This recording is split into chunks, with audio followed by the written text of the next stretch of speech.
ముఖ్యమంత్రి రేవంత్ రెడ్డి గారి మన కాంగ్రెస్ ప్రభుత్వంలో మరి రేవంత్ రెడ్డి గారు భట్టి గారు వారి నాయకత్వంలోని కాంగ్రెస్ ప్రభుత్వం సంపూర్ణ ఆహార భద్రత ఇచ్చే విధంగా ఈరోజు తెలంగాణలో 3,39,00,000 మందికి నెలకి ఉచితంగా మంచి క్వాలిటీ సన్నబియ్యం కార్యక్రమం ఇవ్వబోతుంది.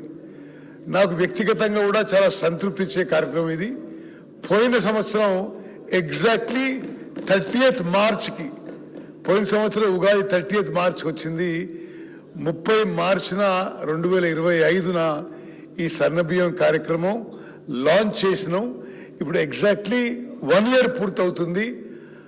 మరి తెలంగాణ జనాభాలో 86% జనాభా 3,39,00,000 మంది బెనిఫిషరీస్కి, ఇండివిజువల్స్కి ఇప్పుడు నేరుగా వాళ్ళకి అందరికి కూడా 6 కిలోల ఉచితంగా మంచి క్వాలిటీ సన్నబియ్యం మరి ఇప్పుడు అందరికీ ఇవ్వడం చాలా సంతోషం, సంతృప్తి విషయం. అదేవిధంగా గతంలో దొడ్డు బియ్యం ఇచ్చేవాళ్ళు, ఇప్పుడు సన్న బియ్యం ఇస్తున్నాం. ओल्ड सिटी में भी आप लोग जानते हैं कि हम अब बारीक चावल दे रहे हैं. पहले सालों में, महीनों में जो चावल तो देते थे लोग खाते नहीं थे, उसको बेच देते थे. ముందు 10,641 కోట్లు ఖర్చు పెట్టి దొడ్డు బియ్యం ఇచ్చేది రాషన్లకి. తెలంగాణ రాష్ట్రంలో 2,81,00,000 మందికి మొత్తానికి మొత్తం ఆ 10,641 కోట్లు కూడా వృధా అయ్యేది. ఎందుకంటే ఎక్కడ కూడా రేషన్ బియ్యం ఉపయోగపడేది కాదు. ఇది ప్రస్తుత మన ప్రభుత్వంలో దేశంలోనే ఒక ఆహార భద్రత విషయంలో ఒక విప్లవాత్మక మార్పు తీసుకొచ్చి సన్న బియ్యానికి, సన్న వడ్లకి బోనస్ ఇచ్చి మన మిల్లర్ల దగ్గరనే మిల్లింగ్ చేయించి కరెక్ట్ క్వాలిటీ మెయింటైన్ చేసి ఇప్పుడు రాష్ట్రంలో 14,532 కోట్ల జనాభాకి ఈ సంవత్సరానికి ఖర్చుది. 14,532 కోట్ల ఖర్చుతో 3,39,00,000 జనాభాకి 86% జనాభాకి ఉచితంగా సన్నబియ్యం ఇవ్వడం జరుగుతుంది. రేషన్ కార్డు విషయంలో మేము అధికారంలో వచ్చినప్పుడు 89 లక్షల రేషన్ కార్డు ఉండే తెలంగాణలో.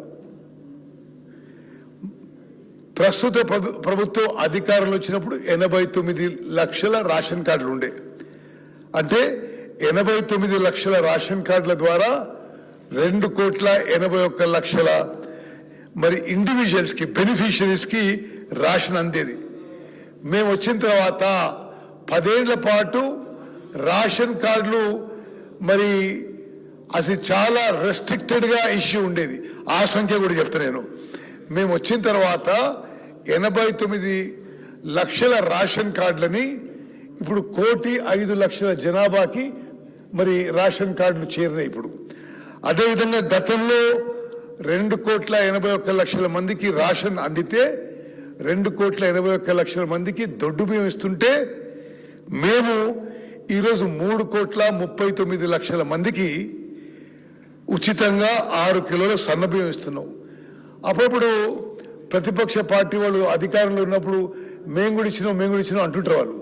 మీకు లెక్కలు చెప్పాలి. వాళ్ళ 10 ఏళ్లలో 6,47,000 కార్డులు ఇస్తే కొత్తగా ఇష్యూ 6,47,000. వాళ్ళ 10 ఏళ్లలో డిలీటెడ్ కార్డ్స్, తొలగించిన కార్డ్స్ 5,98,000. అదేవిధంగా వాళ్ళ 10 ఏళ్ల మేము ఆ పూర్తిగా లెక్కలు చూస్తే ఎక్కువ శాతం వాళ్ళు ఇచ్చిన కొత్త రేషన్ కార్డులు హుజూరాబాద్ బై ఎలక్షన్ అప్పుడు. అంటే మేము ఇప్పుడు ప్రకటన చేసినాం, ఇప్పుడు కూడా we stand by our word. మా ప్రభుత్వంలో issue of ration card is a continuing process. అదేవిధంగా బలాలా గారు చెప్పిండు about fair price shop monitoring. తప్పనిసరిగా ఒక ప్రొసీజర్, ఒక ప్రాక్టీస్, ఒక ప్రాసెస్ ప్రకారం జరుగుతుంది. మీకు ఏమైనా స్పెసిఫిక్ కంప్లైంట్స్ ఉంటే ఇవ్వండి. డెఫినెట్లీ ఇప్పుడు బెనిఫిషరీస్ పెరిగింది కాబట్టి additional ration shops, definitely wherever MLAs represent, the department will have a serious look and will definitely have a look at monitoring fair price shops more closely. అదేవిధంగా Mahalakshmi LPG cylinders విషయంలో మరి yes ఇప్పుడు లబ్ధి పొందుతున్న వాళ్ళకంటే ఇంకొంతమంది అప్లికేషన్స్ పెండింగ్ ఉన్నాయి. They are in the process. తప్పనిసరిగా అవి కూడా ప్రాసెస్ చేస్తారని చెప్పి మనం చేస్తారు. మీరు కమర్షియల్ సిలిండర్స్ గురించి అడిగారు. నేను మెంబర్స్ అందరూ కూడా చెప్పాలి. ఇప్పుడు మన డొమెస్టిక్ ఎల్పిజి సిలిండర్స్ 14 కిలోలు, మన కమర్షియల్ సిలిండర్స్ 19 కిలోలు. 14 కిలోలు ఉన్న డొమెస్టిక్ సిలిండర్స్ ఇప్పుడు కొరత లేదు. ఎంతైతే యావరేజ్ డిమాండ్ ఉందో అన్ని సిలిండర్లు కేంద్ర ప్రభుత్వం ఆయిల్ కంపెనీ సప్లై చేస్తున్నాయి. కానీ కమర్షియల్ సిలిండర్స్లో అంతర్జాతీయంగా ఉన్న ప్రస్తుత క్రైసిస్ సిచ్యువేషన్లో కొంత కొరత ఉంది. కొన్ని రోజుల వరకు, కొన్ని వారాల వరకు ఓన్లీ 20%